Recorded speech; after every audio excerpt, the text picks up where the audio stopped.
never a flaw.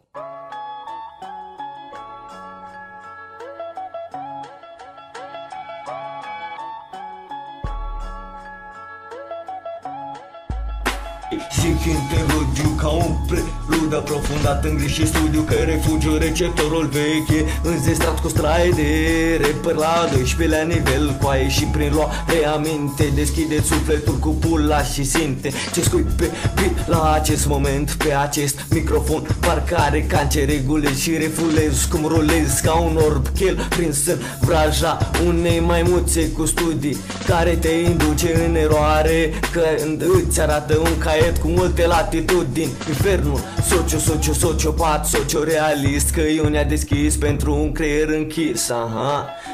Și mesaje din subsol invade și poluez fonic natura cu sunete de acordeon. Mânca mea pura în refacere, sunt ca un poet supărat pe viață că-i în refacere de prefață, așa că nu te mai prefă și învață cum să îți dresezi inima după regulile jocului. Mesaje lirice cu proză grea.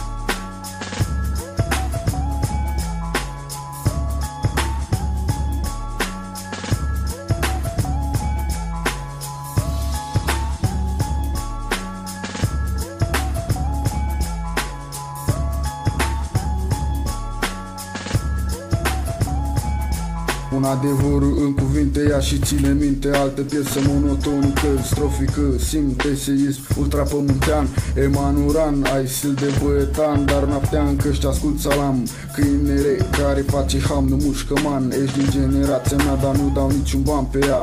Sunt campion la categoria grea. Lyric, te spun că am venit ca să te vindec. Numele meu e o muzeu și nu știu ce fac într-o lume în care cresc mai repede ca părul de pe cap. Flow-ul meu psihoparanoic, melodic, optic, robotic. Înțeleg mecanism morbid, dar trebuie să mă înțelegi, nu fi porc. Într-o lume în care m-am defectat ca un cyborg, dar rup realitatea în două. Te faci că plouă, eu n-am vise de vilă și mașină nouă. Sunt un corp, zbor mereu deasupra voastră, de-aia sunt mereu sus și asta mă costă tată, vă pun la plată. Am stilul meu murdar și că nu tot timpul sunt ceea ce par. Apar și dispar ca un ninja periculos, gomotos, uite de la skunk. Sunt piele și os, metamorfozând în oglindă linii metapsiho. Undice nano, secundar departe de sol apar.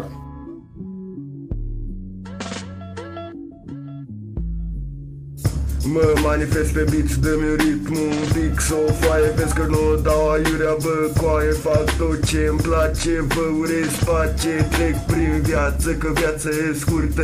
Nu-mi convine, așa că vreau să fac mai lungă.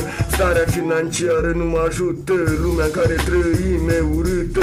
Stau pe aceeași bancă zi de zi, parcă nu mai trăiesc printre cei vii. Cu fiecare zi pe care o trăiești, mai mult îmbătrânește, sclerozezi, încerci să faci ce poți și nici măcar trezește-te, realitatea este un calvar. Aha. Oho.